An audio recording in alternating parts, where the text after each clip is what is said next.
All right, good morning. Why don't we bring it to order?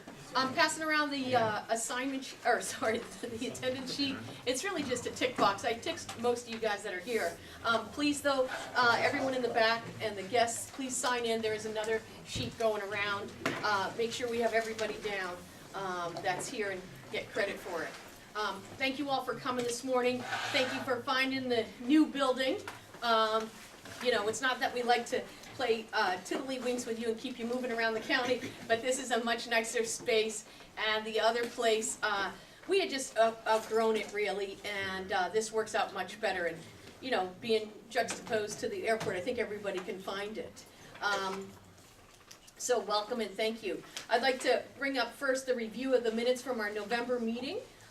If anyone has any corrections, deletions, additions, anything they want to amend, please let me know. We don't have a full quorum yet, so we can't vote on them, and I'll come back to that. But does anybody have any comments, anything they need to change or amend? Okay, so I'll moving on.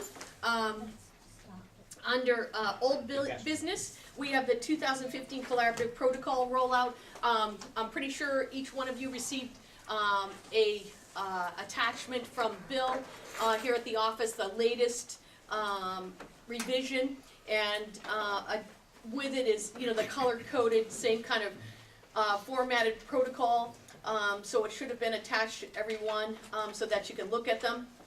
We discussed last time the main changes, but one of the things I forgot to mention was Dr. Daly did a really nice presentation of the rollout and the new changes, and actually has a video you can watch, and it's attached right now to our Facebook page. We're going to put it up onto the regional office website soon, but it's a great thing you can give to your providers, give to your staff in the ER, so that they can watch it and read it, and he talks a little bit about why the changes were made.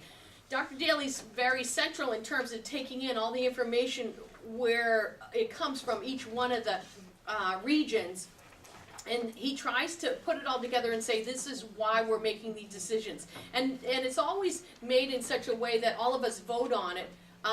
Oh, I have to interrupt for 1 second. This is Dr. Stu Miller. Hold on. Are we off? No, still going. So, Dr. Stu Miller?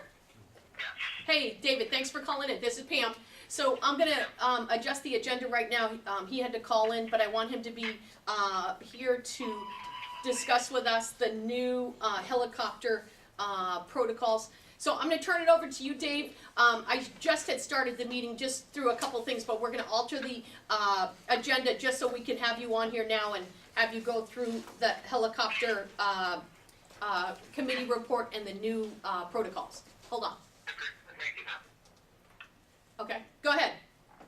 Thank you, everyone. I'm sorry that I cannot be there in person today. However, as was requested by members of the Remac last year to look at and revise the air medical operations guidelines for the region. And so our committee worked at our last meeting and in between electronically to produce the document that we shared with the members of the Remac last month. And I hope you had an opportunity to review it. Briefly, there are a couple of changes. First, we added a statement saying that the clinical capabilities of the medical personnel and the equipment and the medications on the aircraft might benefit the patient is another reason to utilize our medical transport. We changed the auto launch word to airborne standby, which is a more appropriate term and descriptor for when a request to standby is greater than 25 miles from the closest available helicopter asset. That helicopter will launch and stand by heading toward that scene. Thirdly, we added specifications for all of the airframes that are in use in the region. Airframes. Which describe where the lowest point of the rotor disc is, how to approach the aircraft, whether a tail guard is needed or not, etc. And we, I hope, updated the capabilities of the hospitals in our region correctly. pediatrics, neonatal, stroke, STEMI, whether a health pad is present or not, etc. And so we worked hard as a committee. I'm very pleased with the contribution and thank everyone for their contributions on the committee and ask for any comments before hopefully we can accept the document. Any comments or concerns in the room? I'm not seeing any people raising their hands or anything, David. The only problem will be, now we have Dr. Papish. That's right, Butterflies, I'm sorry. So we should have a forum now, so now it's 7.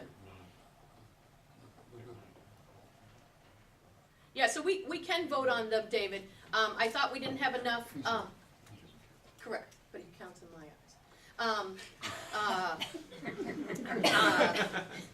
We had to have enough to vote for a quorum. So why don't you make a motion for the agenda, and then we can vote. Yes, ma'am. I move that the Remac approve the updated air medical operations guideline as presented. And do I have a second for that motion? Second, and all those in favor? 1, 2, 3, 4, 5, 6, 7, 8, 9. It goes unanimously. Thank you, David. Okay, thank you all. Happy New Year to everyone. Okay, Happy New Year to you. Bye-bye. Bye. So sorry about that. I forgot to tell you that I was going to interrupt the meeting whenever I saw him call in. So going back, so there's a good presentation for any of your staff, anyone who's interested actually, and to know why certain changes were made and the way, kind of the historical facts behind how they came down. And again, it's on our Facebook page. We will have it up. Bill's going to get it up onto our website, and you can access it there and just watch it. It takes about 45 minutes. 45 minutes. And it's a nice, succinct little presentation, though. And we expect that everyone, gets the new copies, the new small changes to each one of their companies and emergency departments, and make sure everyone gets up to date with the 2015 changes, albeit small, but I think they're definitely still positive things. That brings into key, at the end of this month, all the doctors' credentialing and process, your cards are gonna go out of date. We just need to have each institution update the roster, get it back to Karen, and she'll dispense new cards to everyone. The only person that would have to take an exam would be anybody new on your staff. If everybody's the same, you just sign them over, update the roster so that we know who's there, who's not, and bring it forward. If there's a new person, just submit the name and such, and we'll have them take the exam. Again, it's open book, so that we can get them a card and have everybody credentialed appropriately. We've sent out the information to the hospitals. Karen's not heard back. She's only heard back from 2 hospitals, so please remind your departments to get back the information. BLS and naloxone update. I'll let you just say 2 words on. Okay. The BLS naloxone program has been accepted. We have filed the contract, and we're just waiting for the naloxone to come into the office so that we can start distribution of it. For an agency to get a distribution, they must sign into the naloxone program. They must have the memorandum of understanding and the training process in place, and then we can distribute them. There'll be no cost to the agency. It is being paid for by New York State Department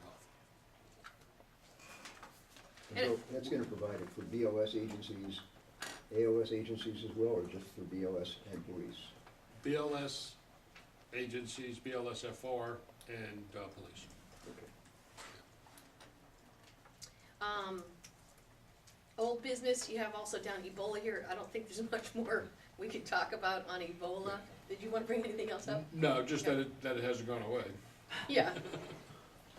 Yes, still on every single one of my notes, no, the patient hasn't traveled in the last 72 hours. Just a point of clarification for collaborative protocols. Yeah. That's just the rollout. And while this body accepted them, they still have to be approved by the state before actual implementation. Yeah, date. unfortunately, the next state meeting is the 13th. We didn't have one in between our last meeting in November, Okay. so it'll come on the agenda on the 13th, January 13th. So the update's good, we can't implement them until that date. Correct, Okay. yeah. Service upgrades, we have none at this time. Evaluation subcommittee report, Franny? There's nothing. So it's interesting, we haven't had an evaluation committee, I was saying to these guys this morning in a while. Now, that could be a good thing, or it could be people are handling it, or taking care of their problems, or it's a bad thing, we're missing things. There have been issues taken care of Yeah, prior to and, really coming here. yeah, and also inappropriate forum and appropriate setting. Not everything has to come to the committee, actually. Under helicopter, the guidelines, as we just did with Dr. Stu Miller, any questions or concerns, everybody's okay with all that? That was sent out, I believe, last month. Everyone should have had it, and if you need another copy, I can send you another copy, just let me know. Quality improvement report, Jeff? Nothing outstanding as far as issues. We have in the last year put 45 agencies online with BLS Narcan. We continue to test providers as they come through for the MAC exams, varying degrees of success. First-time candidates usually aren't faring too well. Usually second time through they do okay. And that's about it. Meaning first-time people that are taking the protocol exam for the first, For the first time, yeah. yeah? Yeah. Is it because you feel like they're not getting exposed to it, or you feel that they're not coming in prepared with the information that's in there? They are not coming in prepared. Okay. That kind of rolls into one of the discussions we kind of had offline. Dr. Johnson from Cmac sent out a inquiry to everybody on Cmac how we wanted to handle the CPAP for BLS initiative. And basically what has been decided, and I'm sure he's going to announce it at this CMAC meeting, is each Remac will be responsible for how we want to handle CPAP at the BLS level. We will make the decision of how people come on board, how to do it, and how to facilitate the process. And of course, we would do it in probably the same format we did the Narcan, the same format we did albuterol and epinephrine. That'll have to go through and be set up by the good old protocol committee under Eric, but as it stands right now, the way we think it's gonna come down from CMAC is that each individual Remac will be responsible for orchestrating the rollout and facilitate the process for people to use the modality. Under new business, I talked about the credentialing process for the EMDs, the CPAP. I don't think I had anything else. Anybody had anything for new business? Mike, you're being awful quiet. Everything's going smooth now. No, just, I mean, with the new protocol, we just need to know, when and how we're gonna roll it out. What's that process? How are we gonna do it? What's the training program? And we need to get together as a protocol committee to discuss that. Yeah, I think that the one thing, we're definitely gonna make each, as we talked about before, and correct me if I'm wrong, we're gonna make each agency responsible for their individual rollouts. But what I thought was take a look at Daly's video, because I think it's an easy way that we can do a lot less legwork and people can utilize it to their advantage.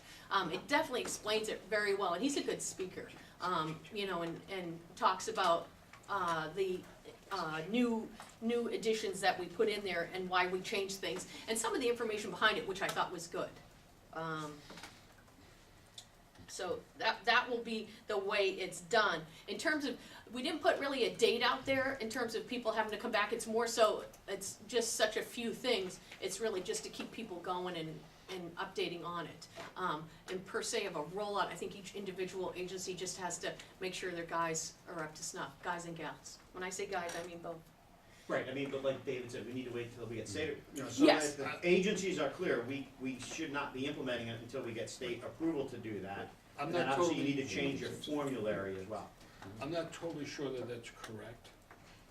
I'm trying to remember back, and I have to look at the minutes from the state MAC, but I believe that once they voted on the protocol was voted in for for the Remo region.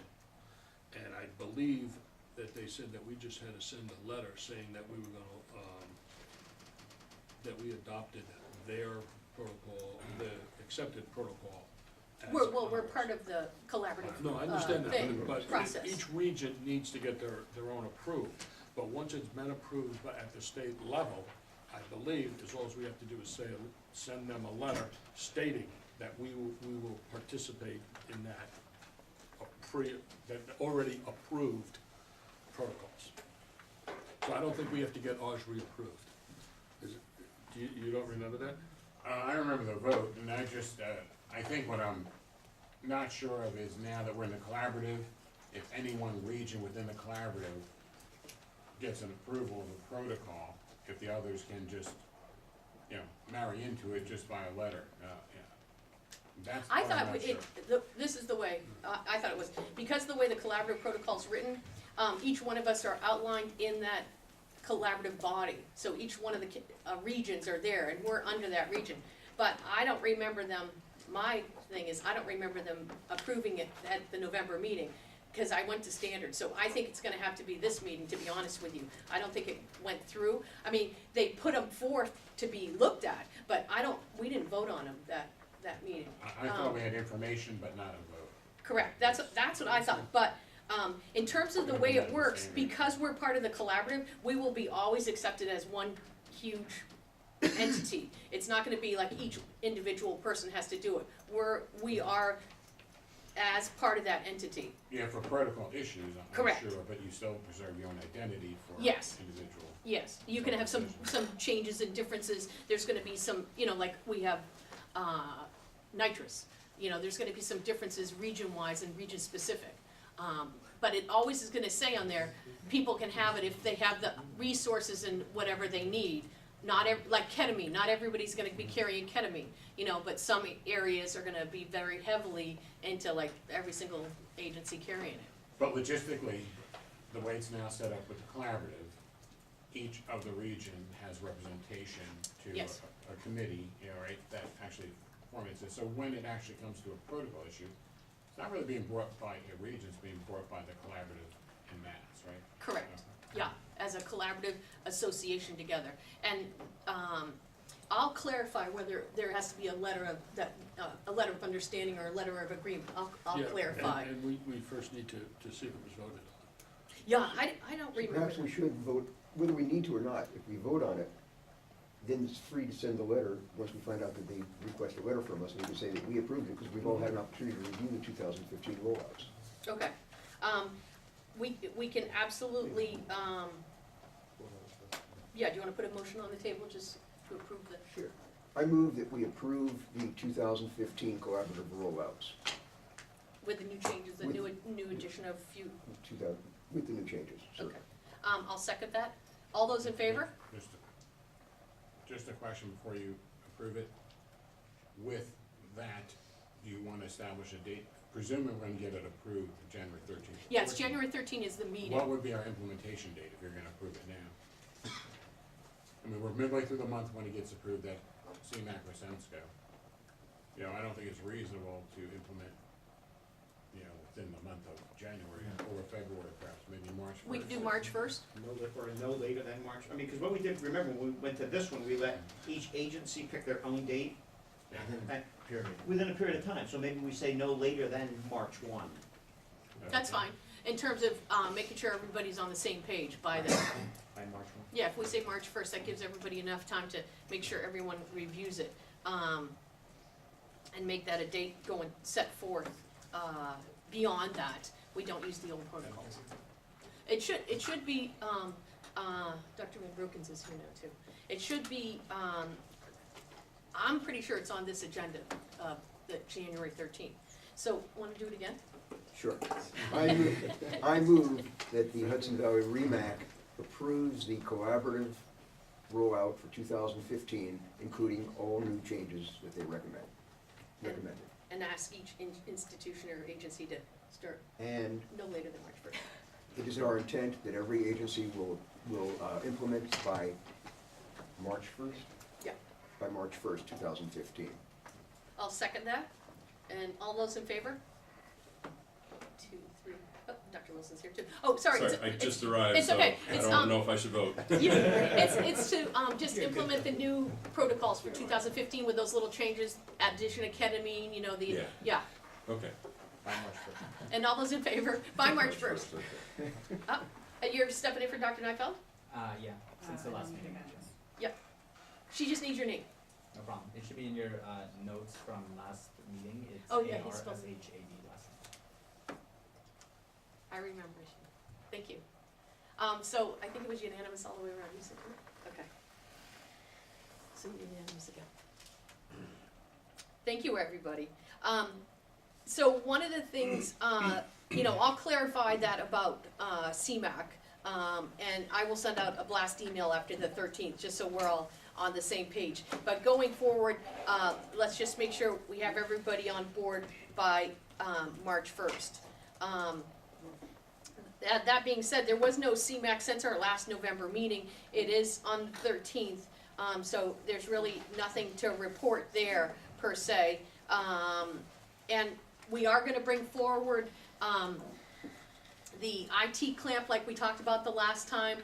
We have Jeff put together a few issues, presentations, some articles about when to use it, why to use it.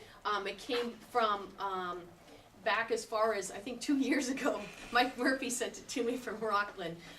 So we're bringing that forward. In terms of clotting agents, that's come forward. Now some of the hospitals are using them. Orange Regional just came up on board with having some of the clotting agents. So we'll keep moving everything forward, trying to progress the pre-hospital care and resuscitation and utilization of these agents. And again, if people have ideas, things they want to bring forward, please, you know, introduce them to the committee. And we can always put that out. Yep. Just a question on the clotting, the packing of a wound, is that within the levels as far as we're concerned, as far as if we use clotting to also pack the wounds with the ZFO?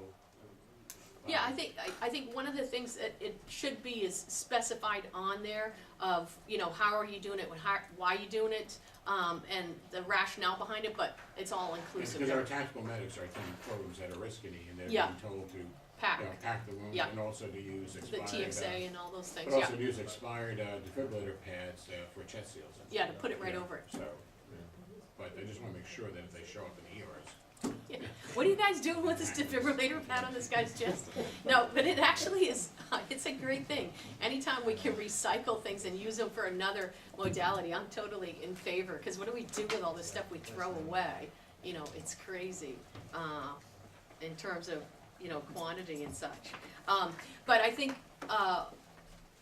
you know, one of the things we have to do is make sure that we, you know, try to keep up. The 2015 protocols all had, you know, the intranasal application of all our medicines. We finally got it all standardized. We standardized all the pediatric stuff so that with each revision and each time we relook at these things, we're trying to get more on the same page, that we have it out there for everyone so that we can utilize things that have been around for a long time. We just hadn't kind of adopted them.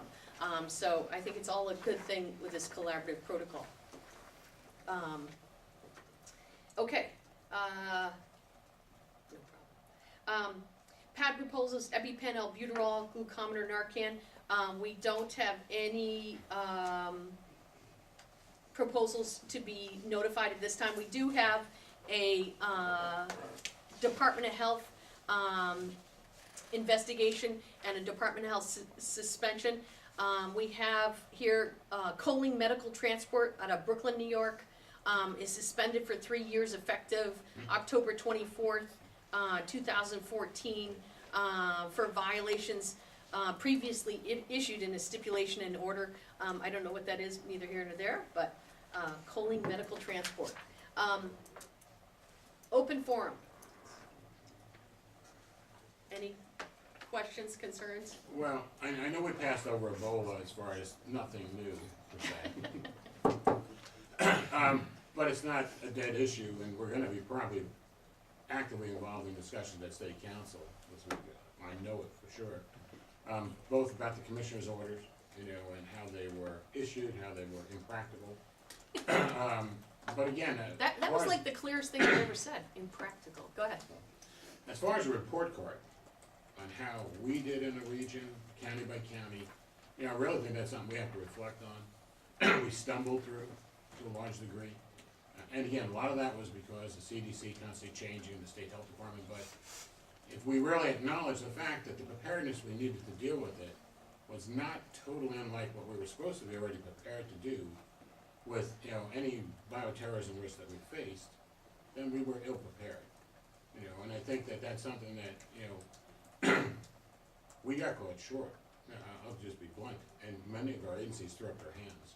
You Well, know, I think though, that you're more prepared for a bioterrorism or these other things occurring, whereas with Ebola, it kind of threw a different wrench in the soup there by saying you could have no physical contact and no physical part of your body exposed. So that changed like from each hour. And so I think that's where it was kind of crazy and became this thing that none of us had come across. If you look at it, there's no entity we've put out there yet where we had to do such meticulous, you know, donning and doffing of our equipment, and how do we do it and how do we prepare it.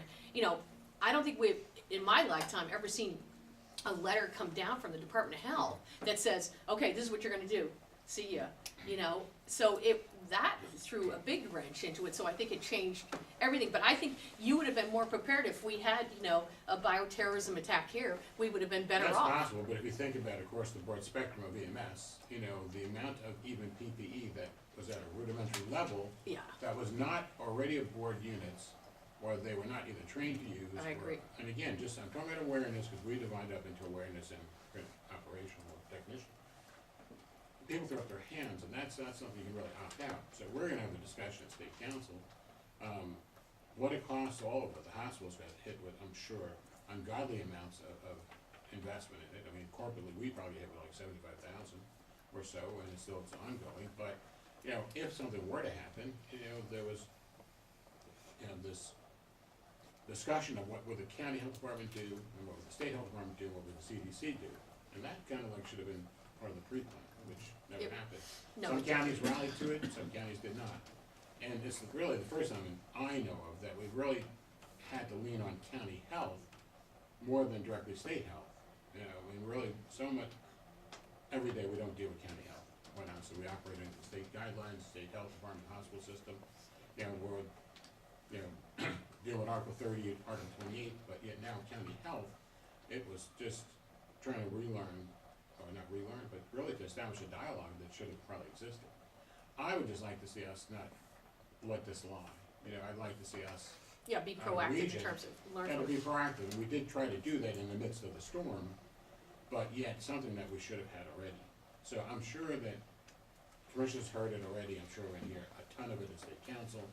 I know Dr. Daly's, you know, was out to hang, you know, the commissioner, ASAP, you know, there was letters coming up, so I'm sure it's gonna be hotly contested, his orders, but his orders aside, you know. Who was on that, Dr. Berkowitz, you were on that phone call, right, with the Commissioner of Health? I mean, which phone call? the one, it was in September, that one where he, you know, he wanted to talk to all of us, like ASAP, like, you know, he had us all to call in. And it was interesting, because he had no real answer, because people kept asking, what do we do about the resources? What do we do? How do we get all this personal protective equipment? And then, his only answer towards the end was reuse it. So after you do your training, you're supposed to do training every single month, and you know, have everybody through it. It was a thing of you can reuse that equipment. And it's like, well, that's not helping for what happens when it does occur.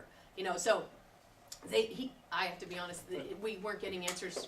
But even when From- he sent the inspectors around, I mean, I sat through a couple of the hospitals, full day, I got to see your breakfast, your lunch menu, you know, for the most part, but, and then some hospitals got just kind of like waved through, and so, really, they sent people down who have no active experience, state, they brought people in from Rochester and Syracuse and stuff from, drug programs to do these, on-sites, and it was like apples and oranges, so that's why I think the state will be, Yeah, I think it's gonna Background be a pretty hot debated and discussed issue, especially with my friend Dr. Daly, gonna be on the spearhead of I was that. wrong, that's for sure. Yeah, I didn't mean that it was a dead issue, it No, was no, more I'm so, not yeah, saying it was that. more so that, I don't know how much more we could talk about it. However, it is a rude awakening of the possibility of things that can occur, and that it is not always in our best, preparedness. Oh, But, my suggestion is that, now that we don't have a crisis in front of us, can we try to bring in the county health officials from the 6 counties on a more regular basis to try to meet, with representatives of Remac, just that we're in sequence. Like I said, right, wrong, or indifferent, we largely ignore county health. They don't set our rules of engagement, they don't do the protocols, they have no involvement. Let's have a TB patient up until this point, well, it's the only time we've kind of crossed paths. But the future of what, our relationship should be should obviously be a lot different. I think one of the places that Dutchess was extremely, I mean, that was the one place that came out with the protocol before anybody else from a county level. Yeah, we met with the county health. I wasn't at these meetings, but the directors, EMS, Yeah, we were. all the agencies, they were all representative. I mean, it was a team with county health that spearheaded the response, which was before the state came, because we felt we couldn't wait. But, I think what he's talking about is that all the other counties, Dutchess was definitely the most Yeah. involved, but I have to It helped, agree, yeah. And it should have come a year or two ago, rather than. Yes. And that's, that's Andy's Yeah. point. I think one of the things that I certainly learned during the process was there are agencies who don't even have bloodborne pathogen Yeah. plans and/or the initial training that's required. And when you look at it, that's an OSHA requirement, but because the OSHA police aren't knocking on our doors every day, a lot of the agencies just haven't done it. And that may be a role that we need to take from an educational perspective, or send sample plans out, or encourage it, and I think that that's what Andy is really saying. And I think that it would be also great to maybe invite the county commissioners here to this body, for the routine meetings. Don't give them a vote, but they should be invited. They should hear these topics. These are topics which have an impact on them. Absolutely.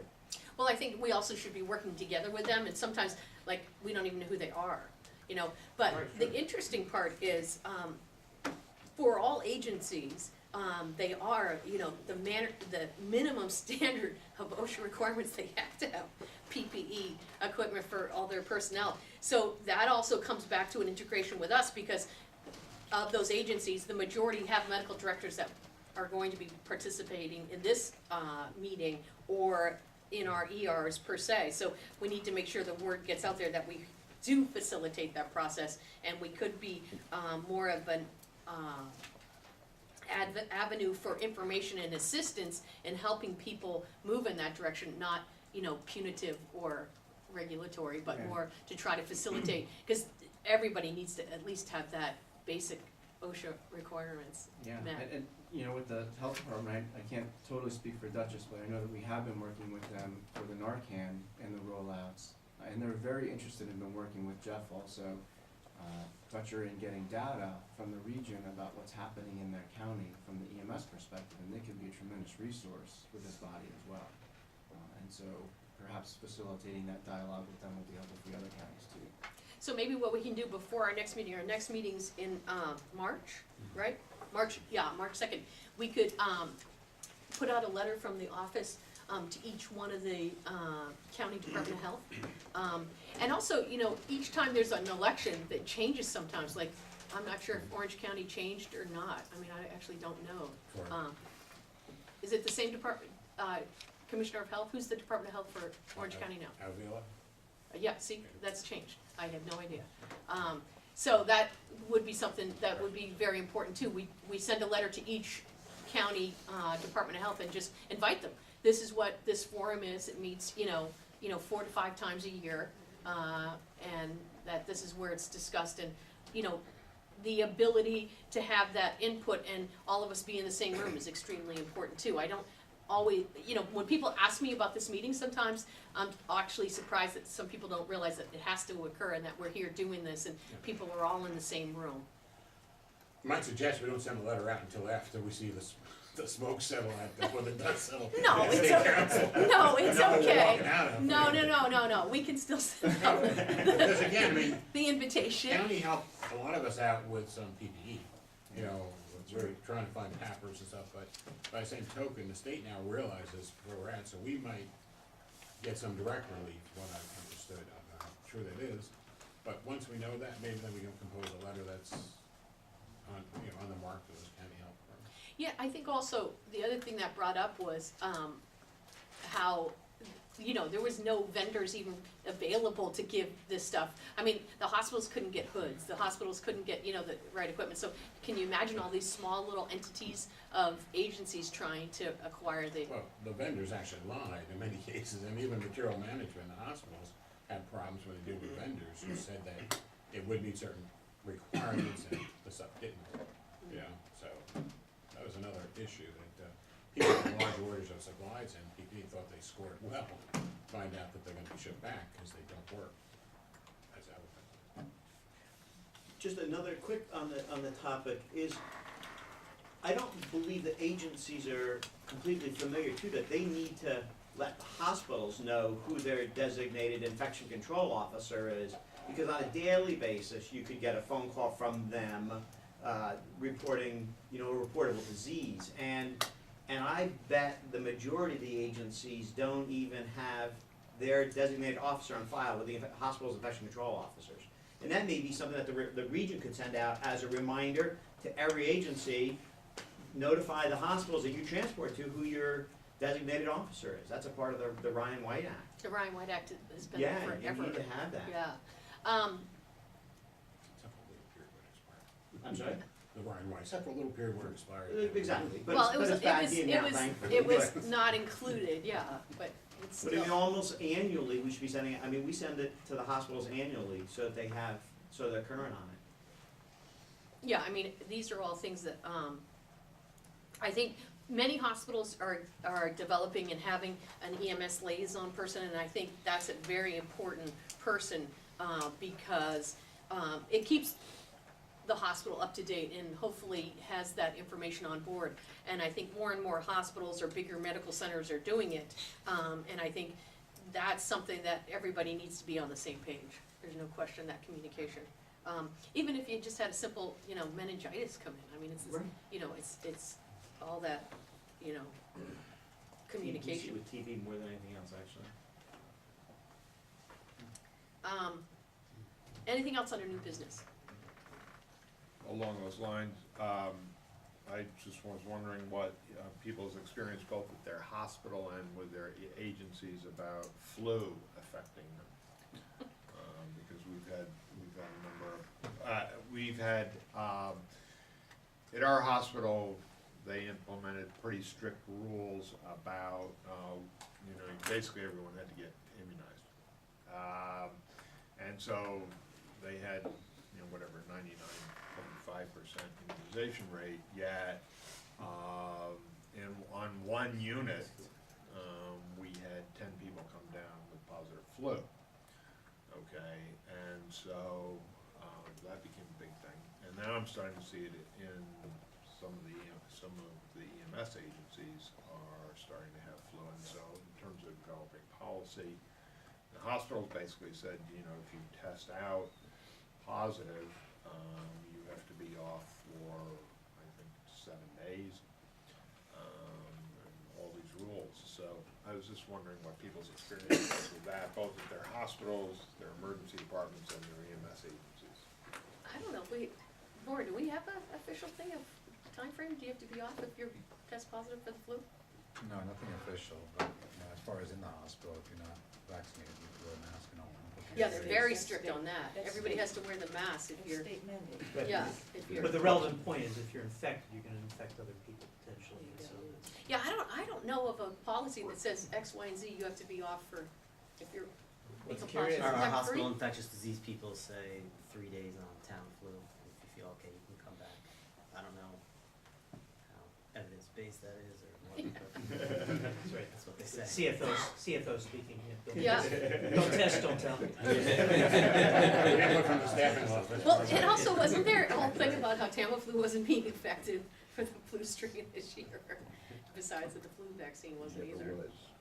Yeah. Yeah, it never was. Never Yeah, was. but, I mean, they didn't report that out. I don't know, that, not, Good marketing. not that And the I've, what about testing- you guys, anything? Yeah, we've got a lot of flu, and we, obviously the strain is not being picked up by the immunization we have. Everybody that's immunized is still getting flu A, and we do have, obviously, the state mandate at our hospital. However, EMS is bringing us a lot of flu cases themselves to the Northern Dutchess paramedic. People have had the flu as well, but there's no mandate for taking off. I think they just use universal precautions, wash and masks, and then see how they feel. We've had a lot of admissions. It's, you know, of the flu years I've seen in the last 13, 14 years, this is one of the, I think it's getting a lot more people this year, more severity. Maybe not the numbers, but the severity is increased. Admitting a lot more people with just a flu diagnosis. They're elderly. And then your BPA goes off and you got the sepsis alert and everything, running in one direction. Yeah, you're slamming them with antibiotics in the first hour, but you know it's going to be flu, but the flu doesn't come back in the first hour, right? Exactly. Okay, thanks. Any other questions? So transitioning to the next topic, if I may. Sure. Just wanted to gauge folks' opinions on EMS longboards for acute traumatic injuries and back pain. As most of you guys are aware, the tide is turning nationally, and being an evidence-based practice, certainly it's advantageous to be ahead of that curve, or ride the wave rather than to be behind it. So one of my first EMS mentors, Dave Cohn from Yale, has been successful in having Connecticut be the first state that is completely backboard free. The evidence is fairly definitive in this, and I want to just comment that this has nothing to do with my thoughts or opinions on C-spine immobilization. That's an independent topic. But backboards, even with acute traumatic fractures of the thoracic or lumbar spine, offer no additional protection, and in fact are an encumbrance on patients. And there are a number of downsides, not limited to sacral decubitile ulcers forming. I'm in sorry, as, doctor, you have to repeat that last sentence. Sacral ulcers, What? forming as early as 45 minutes. So decubiti. the tide is certainly turning. So Connecticut is the first state that's completely backboard free, and we were talking a little bit about collaborative protocols. The New England region has 8 states.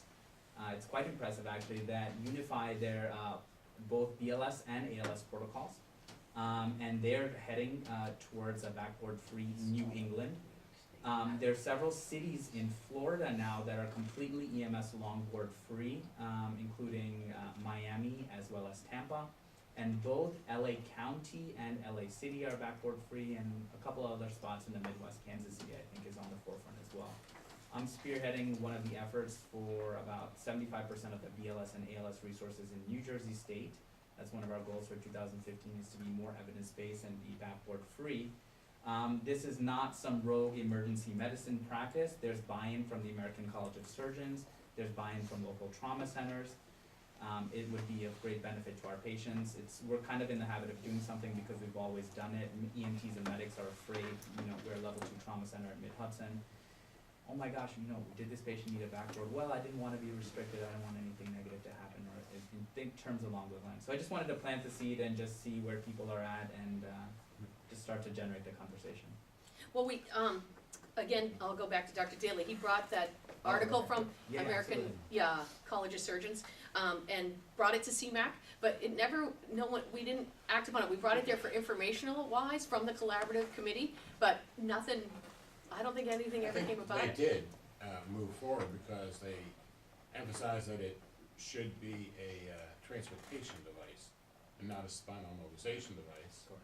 And that one physician just asked them that the nurses don't yell at the paramedics across the ER. Why don't you have them on a backboard or something? So, but it sounded like they had moved forward to the point where I thought that we're supposed to have a policy change.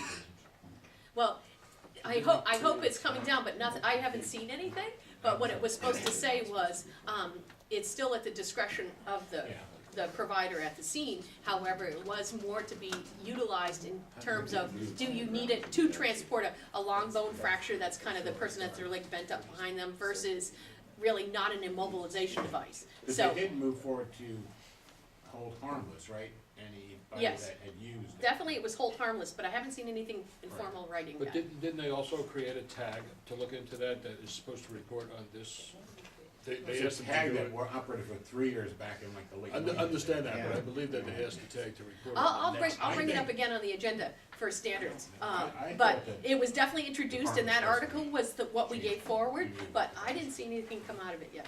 Fair enough. What we said in the collaborative, agreement was to make sure people, realize they do not have to use it, it's not a mandated, entity, it doesn't help, it actually hinders, and when you have, all the trauma people coming forward to say, get them off the backboard as soon as possible, like we're, walking to the bedside with EMS to get them off the backboard.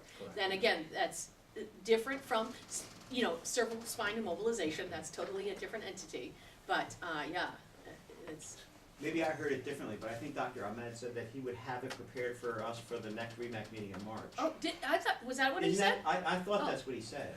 I heard that. Fair enough, I was confused by the Dr. Ahmed, because that may be my cousin, but I'm Dr. Arshad. No, it's No problem, not at all. I have literally protocols that are already written. We're employing in New Jersey State. I have all the resources. We're in touch with the EMS medical directors in LA. So this is all, we're on the tipping point. I have pretty much everything ready. If this And is something that, as local hospitals, the way I like to build a muster for this is just talk to your trauma folks, get buy-in. We're not trying to do a sneak attack on anybody. This is evidence-based. This is we've been doing practices that are not. Oh yeah, the trauma guys are right on it. I mean, they're the ones that were yelling at me the furthest, Sure. But what we could do is all investigate at the CMAC where that's at, and what we can do is put it on the agenda for March that we move forward with it. In the interim, let's start spreading the word and see what's out there and make sure people realize that they are held harmless. However, changing the way people look at things and, I think it's an educational thing for our nurses and for our departments so that they realize that this is what the new evidence-based information is really telling us. This simple little intervention is huge. Again. It'll be a slow process, but hey, it's January 5th, 4th, Yeah. something along those lines. So let's just plant the seed, let the snowball roll. Okay, sounds good. I think that at some point in time there needs to be an advisory. The biggest problem is the cultural problem that we have, talking about the nurses and even, some of the older physicians, both ER physicians, trauma surgeons, who maybe haven't read the evidence. And you're not gonna make anything happen until they're made aware and something that was agreed upon by the CMAC that people could post in their ERs for all the nurses to read and all the doctors to read, post outside your resuscitation room so that the trauma surgeons would see them too. That would actually go a long way to actually getting people to think about it, because right now, a lot of those people aren't reading the literature that you're referring to. So it doesn't make a difference even if you pass a law, even if you even if you change the standard, to them, they haven't seen the science, so they're just gonna think it's something else. So, I also think that over the years of training EMS, if you looked at the one sacred doctrine that you ever put out there was the mobilized spinal injuries, right? It was, you could find differences in class all over, but they were like preaching and hammering away at that for years. So much so that when you would go to the ER and you cut our straps off and whip them off the board, oh my God, we know you were right, for the most part. But I think that it's gonna take us a while to make sure, and somebody said advisory, really do think that they move now more by advisory, so I don't see a reason why Remac can't put an advisory out already, for our region. We know the intent of the state, we know the standards, we know that our trauma centers are supporting it. Why not have Remac put out the advisory, get the ball rolling? We can't vote, That was, yeah, Mr. Violante in the corner. I'm okay with that. Yeah, we could, do you wanna vote on it? Do we have to vote on an advisory? No, we can just put it out. We don't have to vote on that. But all those in favor, let's have a discussion. All those in favor, the people around the table, would that be something that you want our name to, that we vote as a body, that this would be a good thing to start in our area and get the word out there and start moving people in the direction of being backboardless? I have to be the first person to say I need to read more about this. I don't. Okay, I just, okay. I have actually some articles I can I send. think it'd be better support if we had literature to share with people Yeah. before we Okay. send it out. Okay, So actually, the idea would be actually to write the advisory and then to everyone to review it. Review it, right. And then to say, hey, yeah, this sounds really good. So, I mean, it sounds like you have, Everything, all packaged, it sounds like you've done your homework. it sounds like it's actually in your bag right now. Funny that you say that. hey, My agenda. what did they do with the course, the new ATLS course? Did they talk about it? I don't remember them mentioning much Yeah. about it. Because it's in the book. They do talk about it in the new ATLS manual, but I didn't know about it. Okay, so then that's how we'll have it. We'll put together the articles, send it out with a draft of an advisory, have everybody look at it, get back to us, feedback, and then we can launch it after a good presentation next meeting.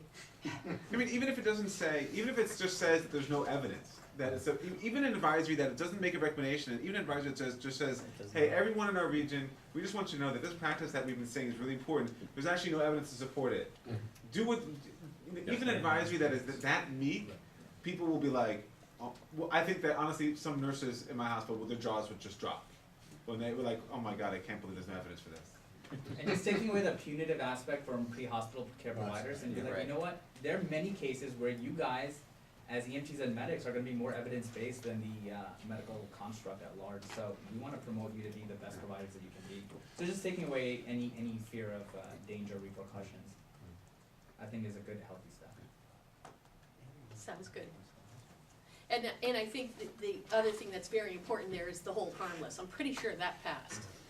They did, I mean, That I remember coming the through. wording, but the intent was whole harmless. And so that's important for people to know. Okay, any other open forum, new things? So we did get a letter from Dr. Bennick from Sharon Hospital. They're changing their group, so he resigned as of January 1st. The new group will forward us his replacement and thus a new participant for the committee. But I think everything else stayed about the same. Any other info? Anything anybody wants to bring up? Guests in the back, you're awful quiet today. Okay, thank you, everyone. I'll make a motion to adjourn the meeting. Second. And second, thank you all for coming.